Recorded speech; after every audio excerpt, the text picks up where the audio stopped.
tepatnya 3 tahun yang lalu, dengan membawa hati yang tersakiti oleh dunia. Pada akhirnya memilih jalan yang mana tidak akan masuk akal bagi mereka yang berinvestasi di dunia. Percayalah akan perkataan orang yang paling terpercaya ini. Rasulullah SAW pernah bersabda, "Man taraka syai'an lillahi azza wa jalla illa baddalakallahu bihi ma huwa khairun laka minhu." Barang siapa yang meninggalkan sesuatu karena Allah, niscaya Allah akan memberikan ganti kepadamu dengan yang lebih baik. Salah satu nikmat terbesar dari Allah adalah dipertemukannya dengan orang-orang atau keluarga yang juga mencintai Allah dan Rasul-Nya. Keluarga yang sedang berusaha meniti jalan untuk sampai ke tujuannya, Jannatil A'la. Apalah daya seorang pemuda tersebut? Ia pun manusia biasa, juga memiliki hati yang bisa meleleh di saat mendengar nasihat atau ajakan untuk kebaikan. Setelah mendengarkan itu semua, tumbuhlah rasa itu, rasa yang tidak akan bisa dinilai atau dibeli dengan uang dan harta. Semoga ini adalah salah satu bukti Allah ganti dengan yang lebih baik. Songkok Nasional Afdah Al-Furqan kita.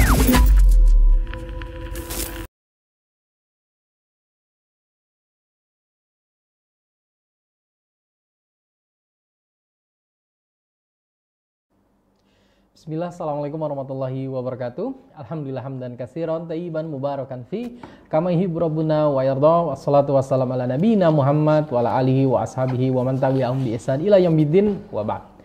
Alhamdulillah, ikhwani fiddin, na'azani Allahu wa iyyakum. Kembali lagi Al-Furqan TV kembali menjumpai Anda dalam program kami Konsultasi Syar'i Al-Furqan TV. Yang mana insyaallah kurang lebih 1 jam ke depan Ana membersamai gurunda kita Ustadz Ahmad Sabiq LC Hafidhullah Ta'ala akan mencoba untuk menjawab beberapa pertanyaan yang masuk dan juga memberikan nasihat kepada Anda semua terkait dengan hal-hal Islami tentunya. Tidak lupa salawat serta salam selalu tercurah kepada baginda kita Nabi Muhammad SAW, kepada para istri-istrinya, kepada para sahabat-sahabatnya, dan kepada umatnya hingga akhir zaman kelak. Alhamdulillah telah hadir bersama kita Al-Ustadz Ahmad Sabiq LC Hafidhullah Ta'ala. Kita akan sapa dulu beliau pada malam hari ini. Assalamualaikum warahmatullahi wabarakatuh. Assalamualaikum warahmatullahi wabarakatuh. Kabar sehat Ustaz? Alhamdulillah. Alhamdulillah Ustaz dalam keadaan sehat walafiat. Bagi pemirsa Al-Furqan TV dan pendengar radio Suara Al-Furqan dimanapun Anda berada, program ini adalah program interaktif. Anda dapat bergabung bersama kami melalui line telepon Anda di nomor 0812 5952 1312. Atau Anda yang saat ini menyaksikan melalui live streaming kami di Facebook maupun di YouTube, silakan untuk mengirimkan pertanyaan Anda via kolom komentar. Insya Allah pertanyaan tersebut juga akan kami sampaikan pada pertemuan kita pada malam hari ini. Dan juga bagi Anda yang menyaksikan via aplikasi di Android Al-Furqan TV, Hijrah Apps, dan juga aplikasi dari Integ, kami persilakan juga bagi Anda untuk dapat mengirimkan pertanyaan Anda yang tertera di nomor di layar kaca Anda di nomor 0812 5952 1312. Baik, kita akan membacakan pertanyaan pertama yang masuk di redaksi kami Al-Furqan TV. Kita bacakan pertama saja. Pertanyaan pertama dari Ihwa yang tidak menyebutkan nama dan juga tempat. Beliau bertanya, Ustadz, aku membaca fatwa terkait dengan sutroh, pembatas dalam sholat. Tapi aku masih mempunyai sebagian pertanyaan dalam 2 hal, Ustadz. Yang pertama, berapa panjang dan lebar sutroh, Ustadz? Dan berapa jarak terdekat dan terjauh yang wajar di antara orang yang sholat dengan sutrohnya, Ustadz? Bismillahirrahmanirrahim. Alhamdulillah. Assalatu wassalamu ala Rasulillah wa ala alihi wa sahbihi wa nitaba'udah. Wala haula wala quwata illa billah, amma ba'd. Jamaah kaum muslimin, jamaah kaum muslimah, para pemirsa Al-Furqan TV, para pendengar suara Al-Furqan dimanapun Anda berada, yang semoga senantiasa dirahmati oleh Allah Subhanahu wa Ta'ala. Alhamdulillah, kembali kita bertemu di majelis kita, majelis konsultasi syariat. Semoga Allah Subhanahu wa Ta'ala senantiasa membimbing kita untuk mendapatkan ilmu yang manfaat, istiqamah di atas agama ini dalam kondisi fitnah syahwat dan syubhat yang semakin menyambar. Semoga Allah Subhanahu wa taala senantiasa meneguhkan kita di atas keimanan. Para jamaah yang dimuliakan Allah Subhanahu wa taala, terkait dengan masalah sutra. Jadi sutra itu artinya adalah pembatas sholat. Jadi kalau orang sholat, maka syariatnya Rasulullah SAW itu jangan sholat di tempat yang los, depannya itu los gitu. Tapi hendaknya di depan dia itu ada sesuatu yang dijadikan batas. Entah itu tembok, entah itu tiang, entah itu orang, entah itu tongkat, entah itu apa. Yang penting dia itu tidak salah di tempat yang los begitu. Tapi di depannya itu ada sesuatu yang dijadikan sebagai pembatas antara tempat dia sholat dengan apapun yang terjadi di belakang pembatas tersebut. Dalam pembatas itu namanya sutra. Pembatas itu namanya sutra, diambil dari kata-kata satir. Satir itu pembatas. Ya. Nah, tidak ada perselisihan di kalangan para ulama setahu saya bahwasanya sutra itu disyariatkan bagi orang yang sholat sendirian atau jadi imam. Adapun jadi makmum maka tidak disyariatkan karena sutrahnya imam itu sekaligus sutrah bagi makmum. Sutrahnya imam itu sekaligus sutrah bagi makmum. Nah, hanya para ulama kita berselisih tentang masalah sutra, apakah itu syariat wajib, dalam arti kalau sholat gak pakai sutra itu dosa, ataukah itu syariat sunnah. Dalam arti kalau sholat menggunakan sutra maka itu yang lebih utama, lebih banyak pahalanya. Kalau enggak ya enggak berefek dalam sholatnya. Mayoritas para ulama mengatakan bahwasanya sutra itu hukumnya adalah sunnah, bukan wajib. Lepas dari masalah itu, saya nggak mungkin untuk memperpanjang masalah status hukum sutra. Yang penting sutra itu disyariatkan oleh Rasulullah SAW bagi orang yang sholat dalam kondisi sendirian atau sebagai imam. Adapun yang ditanyakan tadi tentang tingginya, gitu ya? Tentang tingginya. Kata beliau Shallallahu Alaihi Wasallam, sutrah itu mithlu muakharatir rahal. Sutrah yang standar, sutrah standar, kita bahas standar ini. Itu minimalnya mithlu muakharatir rahal. Seperti orang kalau naik onta, orang itu kalau naik onta di zaman dulu perjalanan panjang dari Mekah ke Syam, dari Medina ke Syam atau kemana itu perjalanan panjang. Perjalanan panjang itu kalau itu kan sampai berbulan-bulan, sebulan, 2 bulan perjalanannya. Itu kalau pas di atas onta kemudian gonok sandarani itu capek gitu.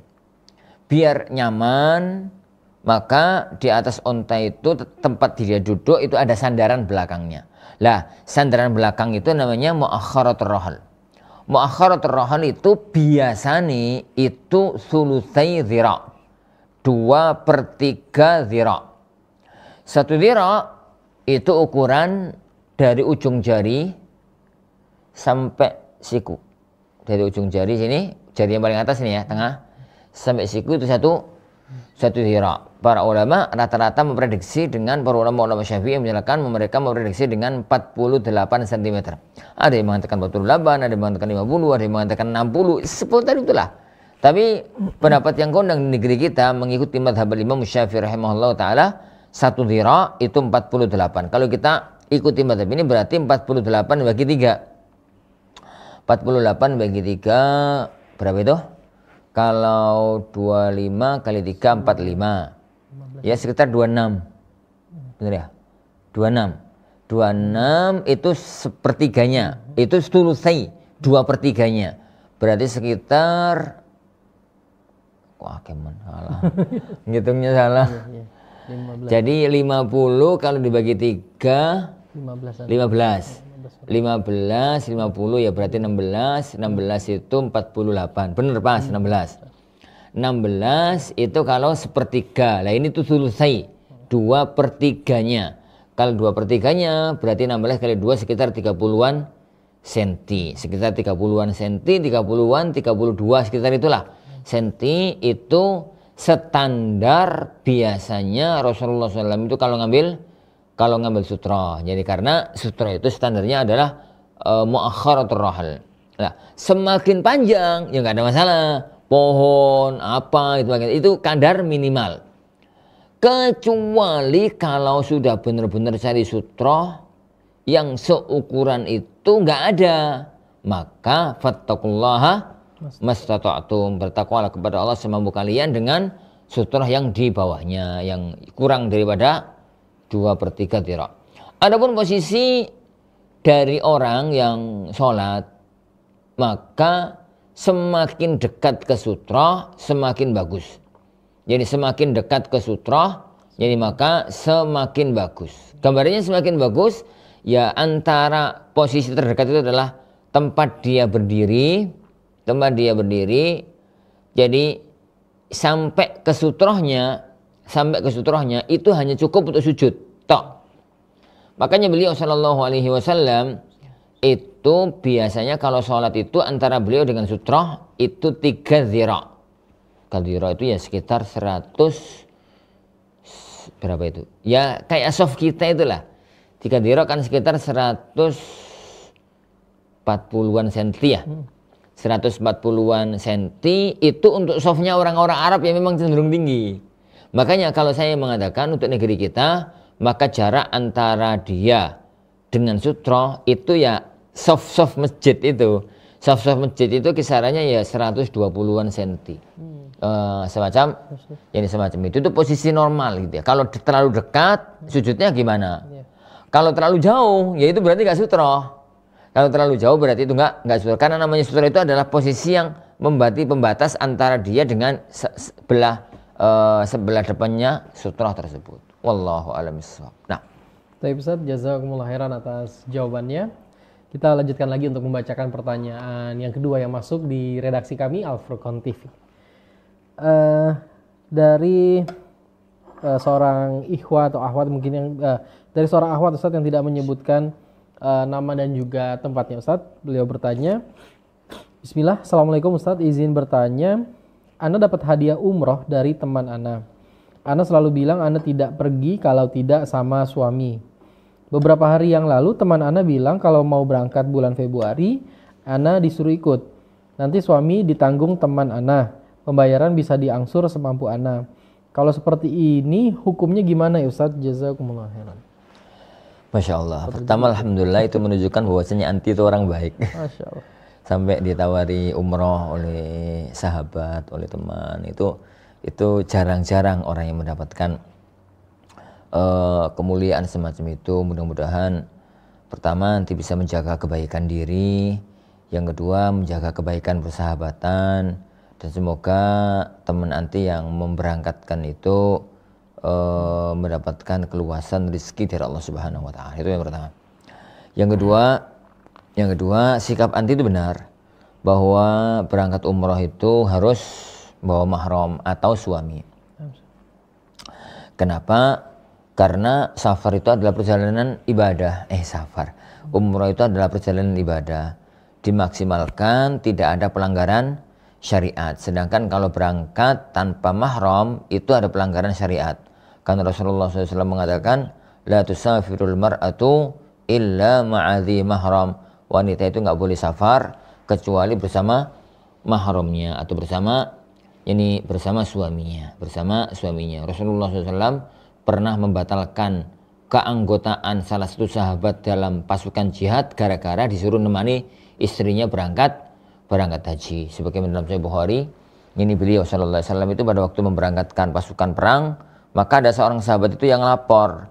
Dia itu, ya Rasulullah, inni katabtu fi ghazwati kadza wa kadza. Ya Rasulullah, saya itu sudah terdaftar untuk ikut perang ini, ikut perang itu. Tapi ternyata waktu keberangkatan perang ya Rasulullah bertepatan dengan waktu berangkatnya istriku haji, padahal dia nggak bawa mahram. Maka Rasulullah sallallahu alaihi wasallam memerintahkan untuk membatalkan keanggotaan dia dalam perang, malah kemudian diperintahkan untuk menyertai istrinya. Fahujja ma'amratik, berangkatlah kamu haji bersama istrimu. Itu menunjukkan dengan sangat tegas bahwasanya sangat tidak layak sekali orang berangkat umroh kemudian ditinggal, suaminya itu ditinggal dan dia nggak bawa mahram. Dari sisi syar'i bermasalah, dari sisi perasaan juga bermasalah. Jadi sisi perasaan juga bermasalah. Lah, Kalau kemudian anti sudah mengambil sikap semacam itu dan itu adalah sikap yang bagus, kemudian disampaikan kepada siapa tadi? Sahabat yang dikaruniai keluasan rezeki tadi, kemudian karena saking kepinginnya apa tadi? Saking kepinginnya untuk berangkat bersama sang sahabatnya ini, kemudian dia ingin untuk menalangi kalau nggak salah bahasanya tadi ya. Menalangi suaminya, suami anti maksudnya. Bayarnya terserah, yani kapanpun. Apa yang harus anti lakukan? Sangat tergantung. Biaya umroh itu kan 30-an juta atau sekarang 35-an lah kalau sekarang biaya umroh itu. 35-an itu yang standar, maksudnya bukan umroh yang hotelnya jauh 5 kilo atau apa. Yang standar itu kan 35-an kilo atau lebih atau kurang dikit sekitar itu. Lah kemudian dalam kondisi semacam itu, kalau kemudian anti dan suami itu punya gambaran untuk nyicil, untuk ngelunasi, karena uang 35 juta itu kan hanya yang diserahkan ke travel. Ini belum untuk keperluan pribadi, belum untuk beli oleh-oleh, belum untuk ya semacam-macam lah. Ini persiapan yang macam-macamnya. Itu bisa lebih. Anggaplah misalkan 35 dijangkepi menjadi 60 juta. Menjadi 40 juta. Kira-kira jadi dari pendapatan yang sekarang dia dimiliki oleh sang suami, kemudian mampu nggak untuk nyicil meskipun sedikit gitu. Kalau mampu maka nasihatnya terima aja. Kalau mampu maka nasihatnya diterima saja, karena itu adalah satu kemuliaan. Adapun kalau nggak mampu maka jangan paksakan diri. Maka umumnya jangan paksakan diri, karena rezeki itu datangnya dari Allah Subhanahu wa taala. Jika kita meninggalkan sesuatu karena Allah, yakinlah pasti Allah akan mengganti yang lebih bagus. Kata Rasulullah SAW, man taraka syai'an lillah awwadahullahu khairan. Yani minhu, barang siapa yang meninggalkan sesuatu karena Allah, pasti Allah akan mengganti yang lebih baik daripada yang dia tinggalkan tersebut.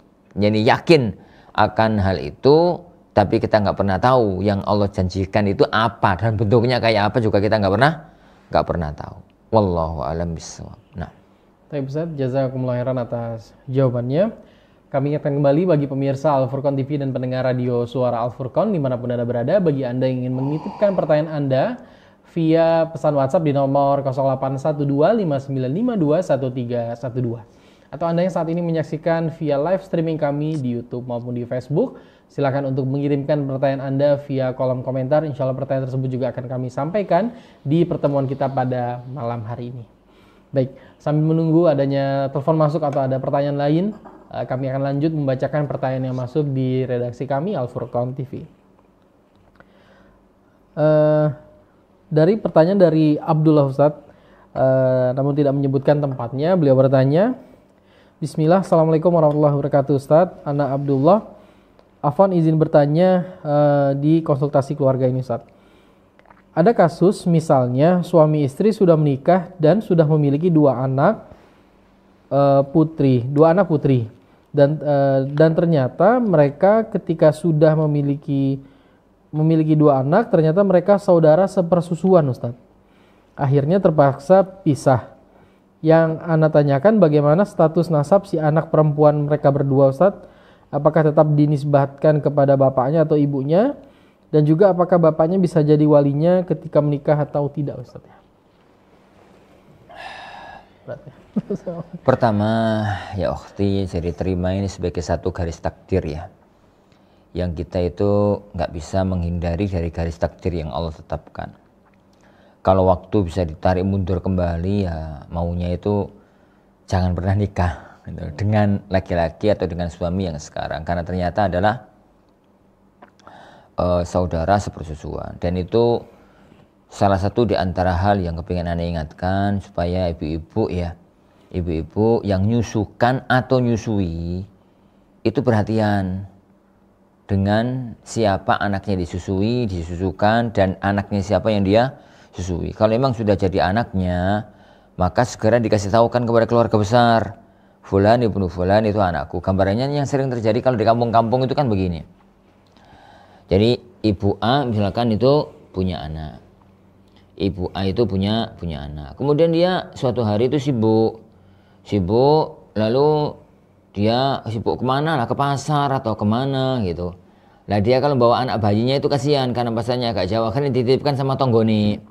Mbak, titip anakku. Lah kebetulan tonggoni juga nyusui anaknya. Kebetulan tonggo itu juga sama-sama punya bayi, nyusui anaknya. Anak ini masih umur 3 bulan lah, 4 bulan gitu.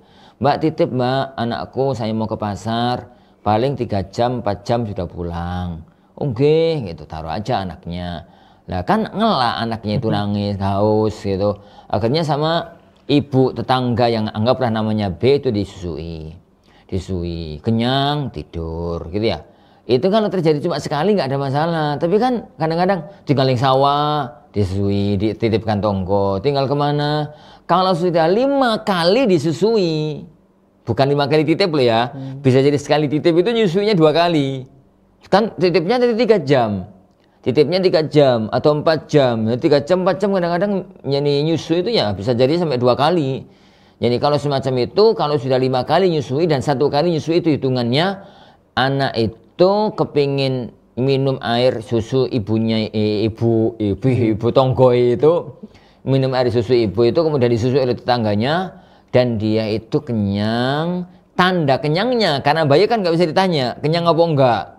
Tanda kenyangnya bayi itu melepas susu itu dengan sendirinya, baik tertidur maupun tidak. Pokoknya dia melepas, nggak dilepas sama orang tuanya, nggak dilepas sama ibundanya, tapi dilepas sendiri. Baik lepas sendiri itu karena tertidur atau karena memang sudah kenyang. Itu dihitung 1, lalu 2, 3, 4, 5. Kalau 5 sudah selesai, maka anak itu statusnya berubah menjadi anak kandung dia sepersusuan.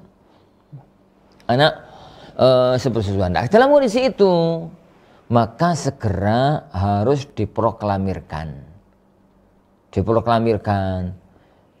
Caranya terserah deh, diproklamirkan itu caranya terserah. Ya kalau mau pakai bacaan ya monggo, kalau pakai di kumpul-kumpul keluarga ya monggo, diomongi sama suaminya, Mas kita punya anak lagi, ini sekarang jadi anakku, ngomong sama saudara-saudaranya, anak-anaknya yang lain, nah ini adikmu loh gitu. Ini adikmu karena ibu sudah nyusui ini bayinya tonggo kita, anaknya si A itu 5 kali, ini adik kalian loh ya gitu. Jadi sehingga ke belakang mereka itu paham bahwasanya ini adiknya, ini tuh adiknya. Begitu juga dengan kalau kebalikannya, sehingga nanti kalau dewasa dipahami sekali bahwasanya ini posisinya adalah semacam itu, terutama kalau kerabat. Terutama kalau kerabat. Jadi kalau kerabat. Anak dulu pada waktu umroh sama zaujah itu, salah satu di antara anak-anak masih kecil tak titipkan sama adik. Nah, titipkan sama adik. Ya selama umroh, ya pasti kan 5 kali susuan lebih gitu. 5 kali susuan lebih, jadi salah satu di antara putra anak itu sama anak-anak dari adik gitu. Itu dari sisi nasab itu sepupu, dari sisi persusuan saudara kandung. Jadi sehingga kalau dari sisi nasab itu boleh nikah wong sepupuan. Tapi kalau dari sisi persusuan nggak boleh nikah karena saudara kandung. Dan itu rentetan ke belakangnya itu panjang. Makanya ini perlu untuk diperhatikan oleh orang-orang yang menyusui anaknya orang atau menyusukan anaknya dia kepada orang lain. Sehingga kejadian-kejadian yang terdapat dalam cerita tadi, dalam pertanyaan tadi itu nggak terjadi. Kasihan loh gitu. Ya sudah 2 tahun. Iya. Kayaknya 2 tahun. 2 tahun atau 2 anak? 2 anak sah. 2 anaknya bukan 2 tahun ya. Sudah dapat 2 anak, saling mencintai, kemudian tiba-tiba terbongkar satu rahasia, ternyata keduanya adalah saudara sepersusuan. Maka otomatis begitu berita itu diketahui, pernikahan keduanya putus detik itu juga. Wajib untuk diputus detik itu juga. Permasalahannya gimana dengan anaknya? Bagaimana dengan anaknya? Anaknya sah. Anaknya itu bukan anak zina. Anaknya itu anak syar'i. Dinasabkan kepada bapaknya, dinasabkan kepada ibunya. Tetap jadi fulanah, jadi binti fulan. Dan bapaknya tetap bapaknya. Dalam arti bapak yang sebenarnya adalah bersusuan dengan ibundanya itu tetap bapaknya. Tetap bapaknya, saudara otomatis berarti hubungan syar'i berlaku. Bisa menikahkan, bisa jadi wali, bisa jadi mahram, saling mewarisi, dan semua masalah-masalah syar'i yang lainnya. Loh kok gitu Ustaz? Iya, karena anak itu lahir dari wat'u syubhah. Istilah fikihnya itu namanya wat'u syubhah. Wat'u syubhah itu adalah kumpul antara laki-laki dengan wanita yang keduanya meyakini itu halal secara agama padahal faktanya enggak. Ulang. Wat'u syubhah itu satu istilah ya, istilah dalam fikih nasab gitu ya. Kalau laki-laki dan perempuan melakukan hubungan suami istri, keduanya meyakini seyakin-yakinnya kalau hubungan mereka itu sah secara agama Islam. Padahal faktanya tidak. Itu. Padahal faktanya sebenarnya itu tidak. Maka maka anaknya itu anak yang syar'i. Gambarnya kan gini. Misalkan yang itu tadi ada seorang namanya A, dia itu misalkan orang mana ini, orang Jakarta gitu aja deh, orang ke Jakarta, dia itu kemudian nikah sama penduduk salah satu akhwat di Jakarta, kemudian punya anak. Lah kok qadarullah cerai kemudian dia merantau tinggal di Sedayu. Si Sedayu kemudian dia nikah dengan salah satu wanita di Sedayu, kemudian punya anak. Lah si A ini nggak cerita kepada istri pertama yang sudah cerai itu, nggak cerita kepada istri kedua yang sekarang jadi istrinya kalau pernah ada yang semacam itu. Lah kok qadarullah anaknya A dari istri yang Jakarta dan anaknya A dari istri yang di Sedayu, kok qadarullah suatu ketika nanti kuliah di tempat yang sama atau mau di tempat yang sama. Singkat cerita kemudian nikah. Lah karena sudah nikah, maka kan keduanya meyakini kalau mereka suami istri. Yakinnya kalau mereka suami istri, apalagi dapat surat nikah dan macam-macamnya, akhirnya kumpul suami istri. Lah, kumpul suami istri yang semacam itu yang dinamakan dalam fikih dengan istilah wat'u syubhah. Wat'u syubhah itu yang tadi. Jadi sebenarnya kan nggak boleh, nggak haram, sebenarnya itu haram toh, karena suami istri. Ya karena saudara tadi. Tapi keduanya nggak tahu dan keduanya meyakini kalau itu adalah sah. Yakinnya kalau itu adalah halal, maka itu namanya wat'u syubhah. Dan anak yang dilahirkan dengan wat'u syubhah itu anak syar'i, bukan anak zina. Jadi intinya bapaknya boleh untuk menjadi wali pernikahannya. Wallahu a'lam bishawab. Nah, Baik Ustaz, jazakumullah khairan atas jawabannya. Kita lanjut lagi Ustaz untuk membacakan pertanyaan yang masuk melalui WhatsApp kita Ustaz. Ustadz, pertanyaan yang sering ditanyakan adalah saat ada diskon akhir tahun Ustadz. Namun bagaimana jika seorang pengusaha muslim mengadakan diskon pada usahanya spesial di akhir tahun itu Ustadz? Bagaimana hukumnya Ustadz? Dia mengadakan itu Ustadz. Jadi hukum fikihnya atau hukum yang lain? Pertama, barakallahu fiik, perlu difahami ya, bahwa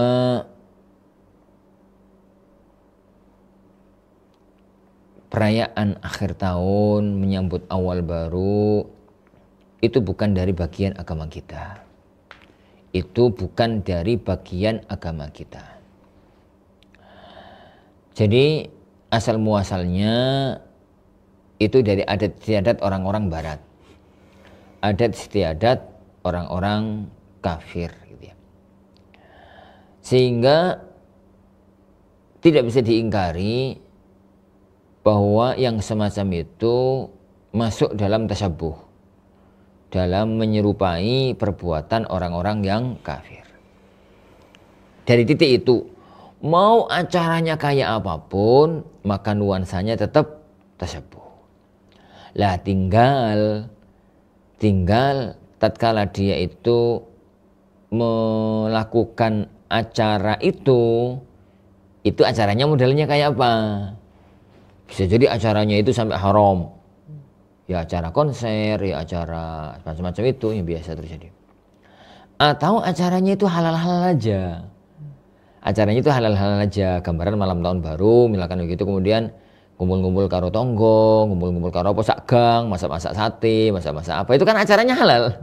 Acaranya halal, hanya nuansanya yang bermasalah. Tapi kan acaranya halal, bakar-bakar sate karo tonggo dan yang semisalnya. Jadi untuk awal yang menjadikan dia memperingati malam tahun baru itu masalah di titik peringatannya.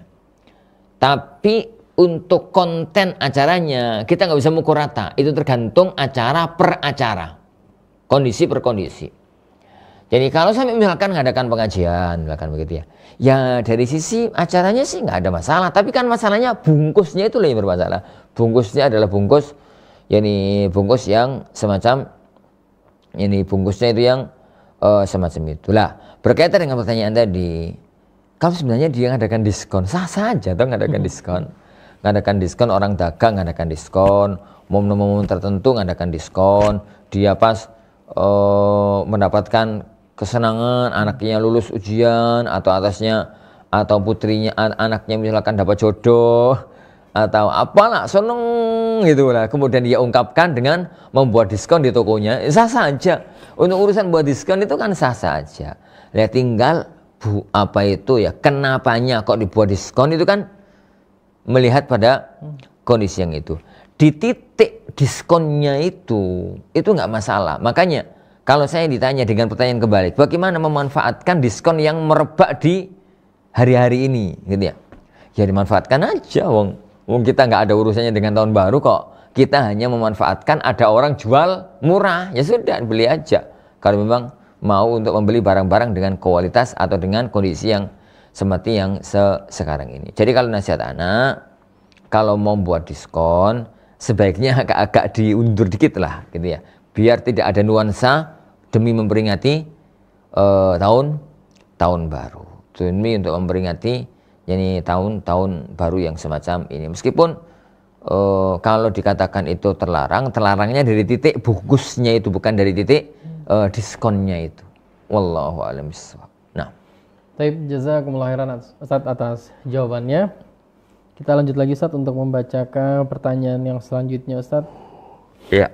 Ustaz, hukum makan sampai kenyang itu apakah termasuk dalam hal yang berlebihan ya Ustaz ya? Keren Ustaz. Rasulullah sallallahu alaihi wasallam bersabda, yakfi li ibni adam luqaymatun yuqimna sulbah. Fa in kana la budda fa thuluthun li ta'amihi wa thuluthun li syarabihi wa thuluthun li nafasihi.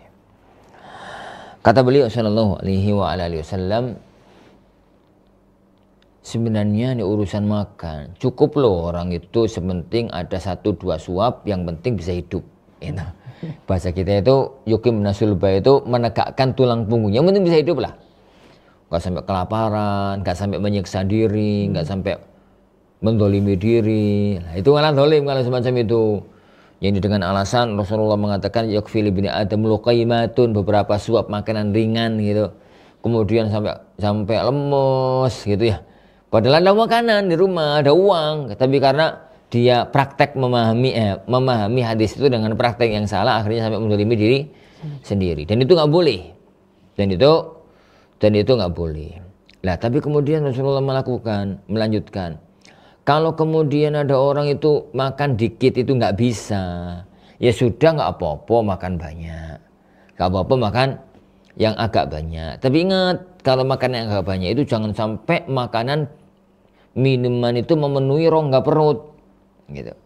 Rasulullah mengatakan kalau harus makan banyak silahkan, nggak apa-apa, tapi lihat sepertiganya diisi makanan, sepertiganya diisi minuman, sepertiganya benyo kosong, sepertiga perut itu loh, benyo kosong untuk ruang sirkulasi udara, untuk ruang nafas, untuk ruang ini, untuk ruang yang semacam itu. Dengan itu maka dianya sebenarnya itu udah kenyang, dia itu sudah kenyang, tapi masih ada ruang untuk nafas, untuk ini, nggak sampai perut itu kebesaran menekan ke paru-paru, nafasnya juga jadi terengah-engah dan macam-macamnya semacam gitu. Makanya kalau pertanyaannya apakah boleh kenyang? Boleh. Wong orang makan sepertiga perut itu lo kenyang. Jadi sepertiga perut itu lo kenyang. Kalau sampai penuh perut itu bukan kenyang, itu kekenyangan.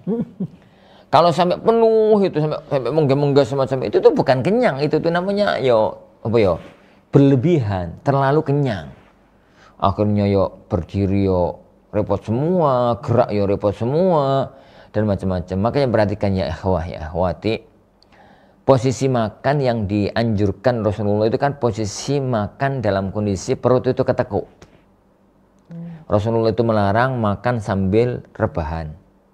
Rasulullah melarang makan sambil berdiri. Salah satu hikmahnya, rebahan sama berdiri itu posisi perut itu los gitu. Rasulullah menganjurkan kalau makan itu posisinya adalah posisi duduk. Kalau bisa itu posisi duduk sambil di bawah sambil nekuk kaki. Itu tuh posisi perut tertekan.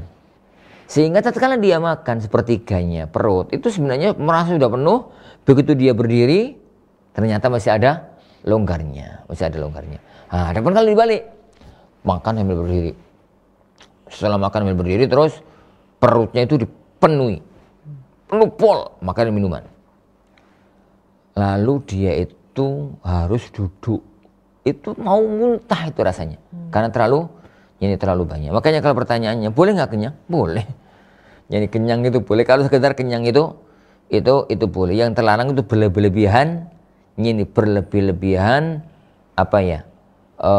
dalam kekenyangan dalam kekenyangan tersebut. Wallahu a'lam. Tapi secara umum inti masalah kesehatan orang itu salah satunya adalah karena perut.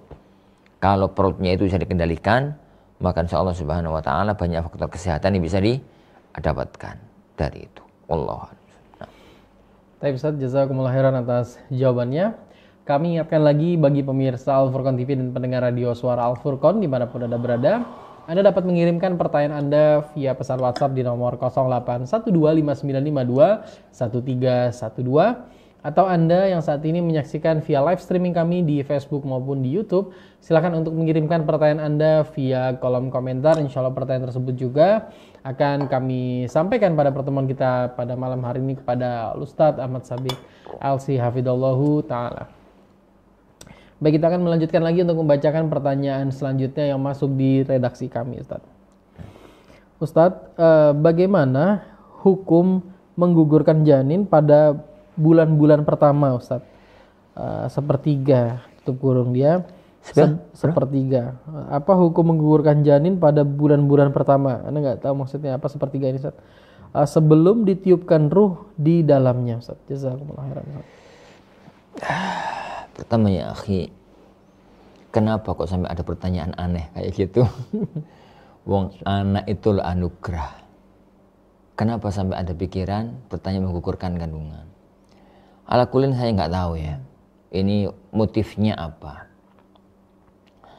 Kalau anak tahu motifnya itu mungkin jawaban bisa lebih pas. Jawaban bisa lebih pas. Tapi karena beliau tidak menyebutkan pertanyaannya dengan motifnya, latar belakang dan macam-macamnya, maka Anda jawab dengan jawaban global. Saya katakan pertama, para ulama, pertama, anak itu ya akhi ya ukhti anugerah. Dan yakinlah bahwasanya anak itu membawa rezeki masing-masing. Karena ngitung rezeki itu jangan dihitung dengan ngitung harta. Itu jangan dihitung dengan teori matematika. Kalau dihitung dengan teori matematika nggak akan pernah cukup orang itu hidup. Tapi hitunglah dengan teori rezeki yang datang dari Allah Subhanahu wa ta'ala. Teori matematika sama teori rezeki itu bagaimana? Teori matematika itu kan kalau ada orang gajinya UMR Gresik, kan. Berapa? 4 juta ya? 4 juta. Kalau dia masih jomblo dengan gaji 4 juta itu dia merasa besar, cukup gitu ya, jomblo. Kemudian dia nikah mulai berpikir, gajiku 4 juta dipakai untuk hidup berdua, 2 jutaan, masih cukup gitu ya. Kemudian dia punya anak 1. Sekarang kan bertiga, uang 4 juta itu anggaplah naik-naik dikit ya, itu kemudian untuk bertiga. Dia mikir sudah masih cukup, tapi mau punya anak 2 bingung gitu, sedih gitu, karena merasa ya masuk bisa hidup 1 juta 1 bulan, misalkan begitu ya. Akhirnya dia berpikirnya itu kecil, berpikirnya itu rendah, berpikirnya itu kerdil. Karena gara-gara cara berpikir yang salah. Coba sekarang cara berpikirnya dibalik. Cara berpikirnya dibalik itu dengan konsep rizki. Allah ngasih konsep rizki itu dengan firman-Nya, "Wa ma min dabbatin fil ard illa 'alallahi rizquha." Jadi tidak ada satupun binatang yang melata itu yang ada di muka bumi ini. Tidak ada satupun makhluk hidup yang ada di muka bumi ini. Illa 'alallahi rizquha. Kecuali kebutuhan hidupnya itu Allah yang nanggung. Rizki ini itu Allah yang nanggung. Berarti konsepnya bagaimana? Konsepnya itu begini ya akhi. Kalau antum itu jomblo, belum nikah, maka rezeki yang antum dapatkan rezeki Anda sendiri. Rezeki Anda sendiri. Tapi kalau kemudian nikah nih. Tatkala selesai nikah, kita sekarang berumah tangga berdua, hidup susah bareng berdua gitu. Maka yang terjadi itu dalam rumah tangga antum itu Anda punya 2 jatah rezeki. Jatah Anda sendiri sama jatah istri. Lah, tapi jatah istri nggak lewat istri, wong istrinya nggak kerja kok, cuma di rumah. Jatah istri itu lewat antum. Makanya rezekinya antum itu lebih lancar. Ya ada pekerjaan tambahan lah yang sebelumnya nggak pernah ada, sekarang ada. Dan dari pintu itulah rezeki istri antum itu antum bisa mendapatkannya. Dan semacam itu punya anak pertama, kedua, ke-20 gitu dan yang semisalnya. Jadi itu kalau memang masalahnya ada pada itu. Lah, lepas dari masalah motif antum bertanya pengguguran kandungan. Tapi secara umum Anda katakan pengguguran kandungan itu ada 2 kondisi. Kondisi yang pertama, apabila telah ditiupkan roh setelah hari ke-120 dari awal gitu ya. Itu waktu ditiupkan roh.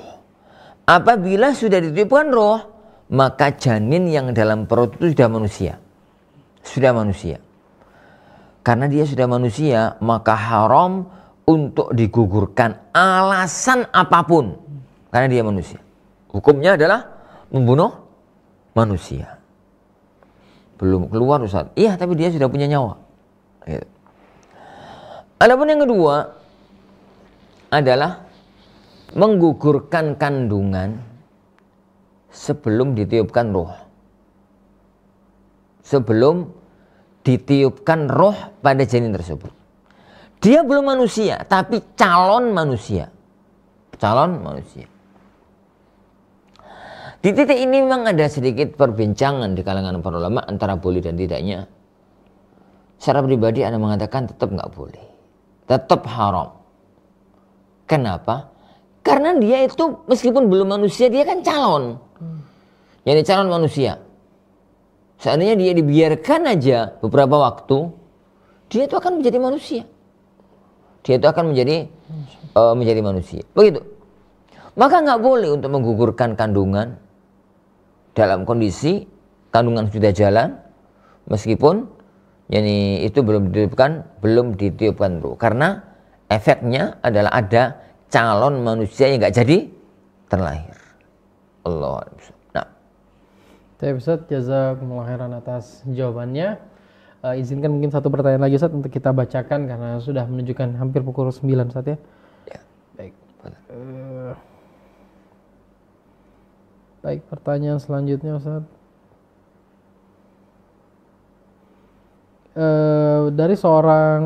Dari Ummu Nisa dari Kediri Ustaz. Beliau bertanya, Assalamualaikum, izin bertanya Ustaz.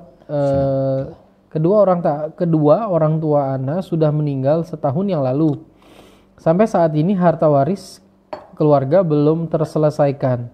Ana sudah berkali-kali mengingatkan karena ada saudara yang sangat membutuhkan. Bagaimana menyikapi kezaliman saudara yang masih menunda untuk diselesaikan harta warisnya? Jazakumullah khairan Ustaz. Jadi ya ukhti, ya akhi, begitu ada orang meninggal dunia dan dia memiliki harta, maka harta itu bukan lagi milik mayit, bukan lagi milik mayit. Harta itu milik ahli waris.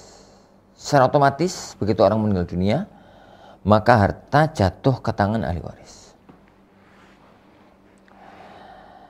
Tapi kan nggak milik sendiri, milik dia dan ahli waris yang lain. Maka sebaiknya langsung dibagi. Kecuali kalau ada maslahat lain yang menjadikan tidak dibagi itu lebih bagus. Tapi kalau enggak, sebaiknya langsung dibagi. Lah, kalau kemudian terjadi perbedaan pandang, kakak pertama nggak kepingin dibagi, adik kedua, ketiga kepingin dibagi, adik keempat nggak mau dibagi, begitu. Maka dalam kondisi itu, yang kepingin dibagi itu yang didahulukan. Kenapa? Karena itu kan harta dia. Dia itu tidak minta apa-apa, dia itu minta bagiannya dia sendiri. Maka wajib untuk langsung dibagi. Meskipun yang lainnya ngeyel, gak dibagi, alasannya untuk kenang-kenangan, untuk ini, untuk itu. Kenang-kenangan apa? Wong itu harta kok kenang-kenangan. Segera untuk dibagi. Karena ada orang-orang yang akan terzolimi kalau memang kemudian dia tidak segera membagi hal tersebut. Ada orang-orang terzolimi kalau memang tidak segera membagi hal tersebut. Maka sampaikan kepada beliau-beliau yang tidak mau untuk membagi, itu loh hartanya siapa? Wong harta dari adik-adiknya yang punya hak untuk dibagi. Jangan, jadi tolong jadi difahamkan kepada beliau agar tidak memandang hidup itu dari satu sisi, dari sisi dia aja. Mungkin dianya yang ekonominya mapan, hartanya itu gak ada urusan dengan dia dan macam-macam. Tapi tatkala kemudian kita lihat ada orang lain yang ekonominya itu lemah, ekonominya pas-pasan, butuh sekali dengan harta tersebut, maka segera untuk membagi agar tidak ada unsur kezaliman kepada orang lain. Wallahu alam bishawab. Tapi Ustaz, jazakumullah khairan atas jawabannya. Pertanyaan tersebut sekaligus merupakan pertanyaan terakhir yang kami bacakan di pertemuan kita pada malam hari ini dalam program konsultasi syar'i Al-Furqan TV. Kami mohon maaf jikalau memang ada beberapa pertanyaan yang belum sempat kami tanyakan. Insya Allah pertanyaan tersebut akan kami tampung dan akan kami tanyakan di pertemuan kita yang akan datang. Kepada Ustadz Ahmad Sabik hafidhallahu ta'ala, kami ucapkan jazakumullah khairan atas segala jawaban dan juga nasihatnya, dan juga bagi pemirsa Al-Furqan TV dan pendengar radio Suara Al-Furqan dimanapun Anda berada yang telah menyimak dari awal hingga akhir, kami ucapkan terima kasih, dan jangan lupa untuk menyebarkan konten yang baik ini, program yang baik ini kepada sanak saudara Anda agar kebermanfaatan dari program kami bisa diserap oleh halayak yang banyak. Baik, demikian program konsultasi syar'i Al-Furqan TV pada hari ini. Kami segenap kru Al-Furqan TV yang bertugas mohon izin undur diri. Kita tutup dengan doa kafaratul majelis. Subhanakallahumma wa bihamdika asyhadu alla ilaha illa anta astaghfiruka wa atubu ilaik. Assalamualaikum warahmatullahi wabarakatuh. Al-Furqan TV, saluran pendidikan, dakwah dan inspirasi Islami.